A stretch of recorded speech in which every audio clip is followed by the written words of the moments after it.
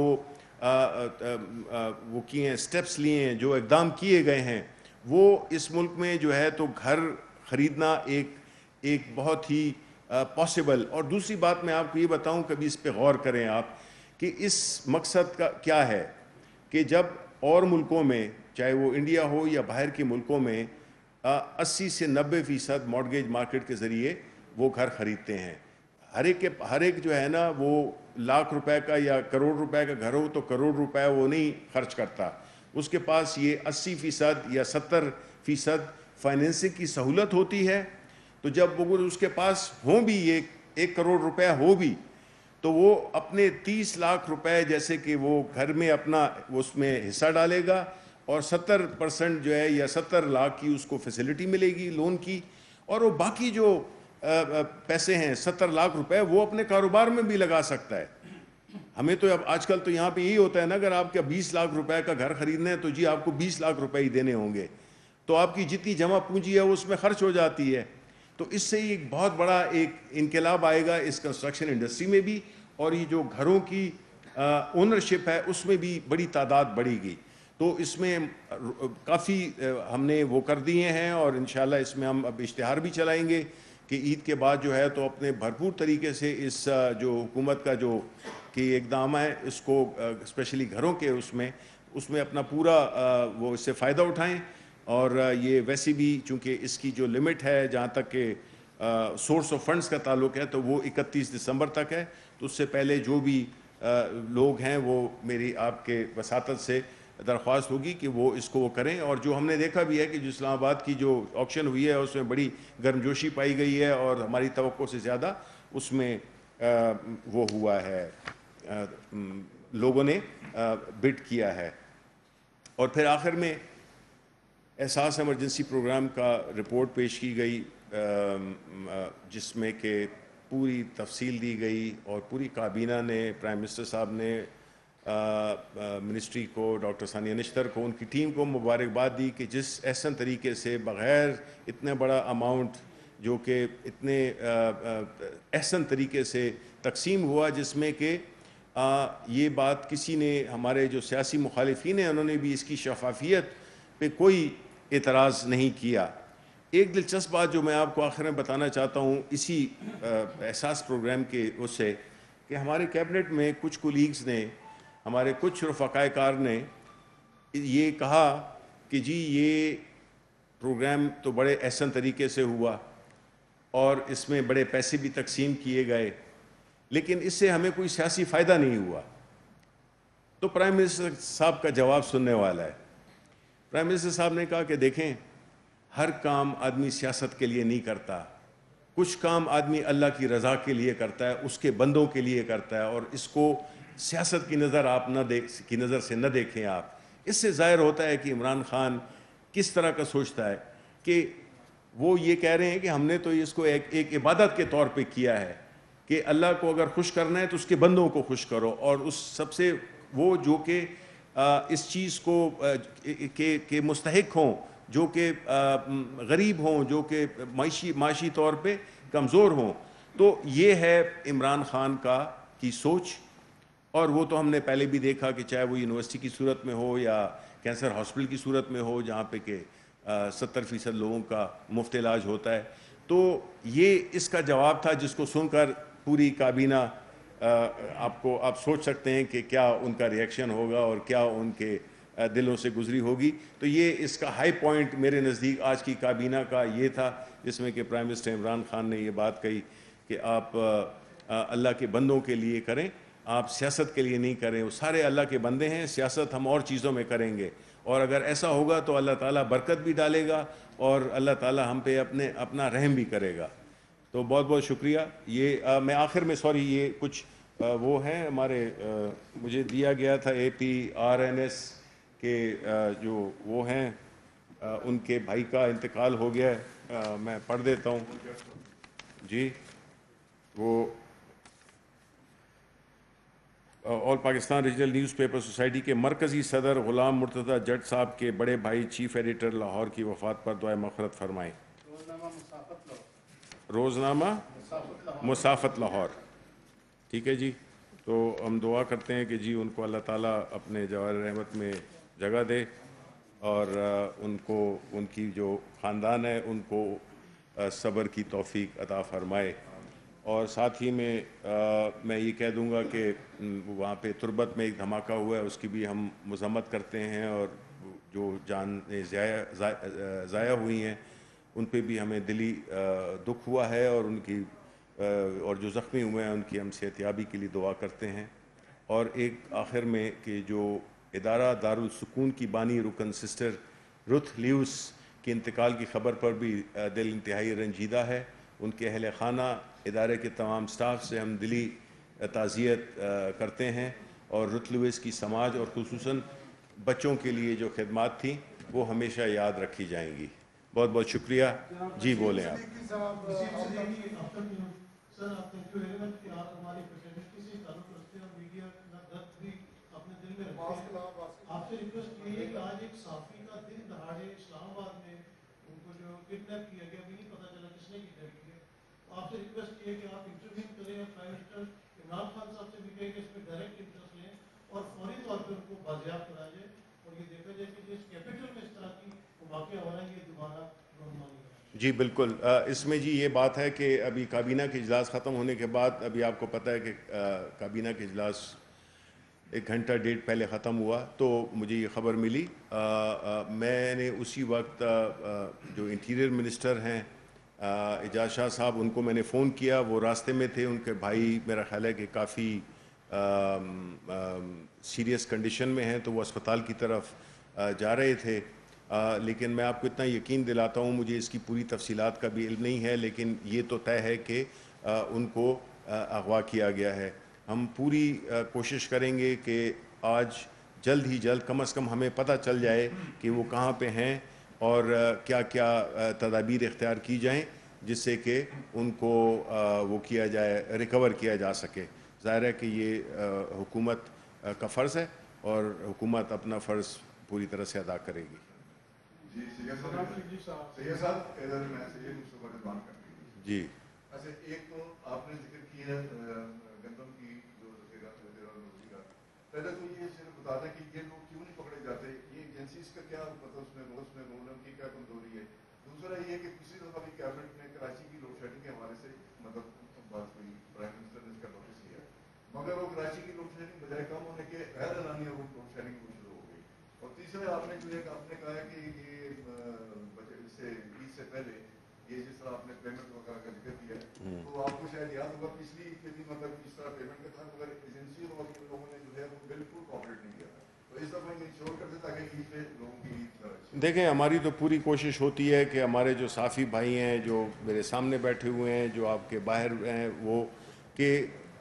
جس طرح میں نے آپ کو پرائم منسٹر صاحب کا بتا دیا ہے کہ وہ کس دل سے سوچتے ہیں, وہ زیادہ وہ بجائے وہ مالکان کے وہ زیادہ آپ کا سوچتے ہیں. ٹھیک ہے, کیونکہ ہماری پہلی اس میں بھی یہی کوشش تھی کہ جی, اور ہم نے باقاعدہ ایفیڈیوٹ بھی لیے,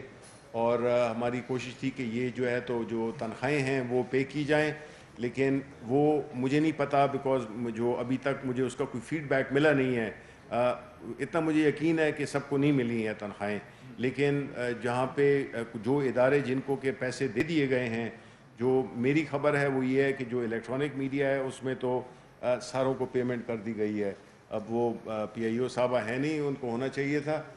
لیکن کہ وہ مجھے بھی بتا دیتی. لیکن جو میری خبر ہے وہ یہی ہے کہ جو الیکٹرانک میڈیا اور اب جو پرنٹ میڈیا ہے اس کا بھی ہم انشاءاللہ جس طرح کہا ہے کہ یہ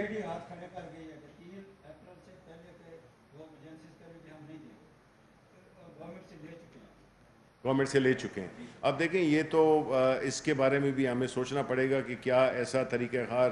اختیار کیا جائے جس میں کہ جو اصل لوگ ہیں جس میں کہ جو کہ سیلریز ہیں اس کا کوئی اب طریقہ کار ویسے عام طور پہ ہم بنا رہے ہیں ایک ایسا پورا سسٹم, کیونکہ اس میں بڑی کمپلیکیشنز بھی ہیں, لیکن ہماری کوشش یہی ہے کہ ایسا کوئی طریقہ کار اختیار کیا جائے کہ جس میں کہ یہ ان کے اس پہ ہمیں نہ چھوڑیں, ان کی مرضی پہ ہم نہ چھوڑیں کہ وہ ان کا دل چاہے تو وہ دے دیں یا دل نہ چاہے تو نہ دیں. تو ایک ایسا میکانزم اس باقاعدہ ایک قانونی طریقہ ہم بنا رہے ہیں جس میں کہ کم از کم یہ چیزیں نہ ہوں اور جو امپلائیز ہیں ان کو ان کی تنخواہیں مل سکیں. جی دیکھیں لوڈ شیڈنگ کا جہاں تک تعلق ہے اس میں جو کراچی الیکٹرک کا وہ وزارت توانائی اس کی مختلف اوقات میں اس کی ایکسپلینیشن دے چکی ہے.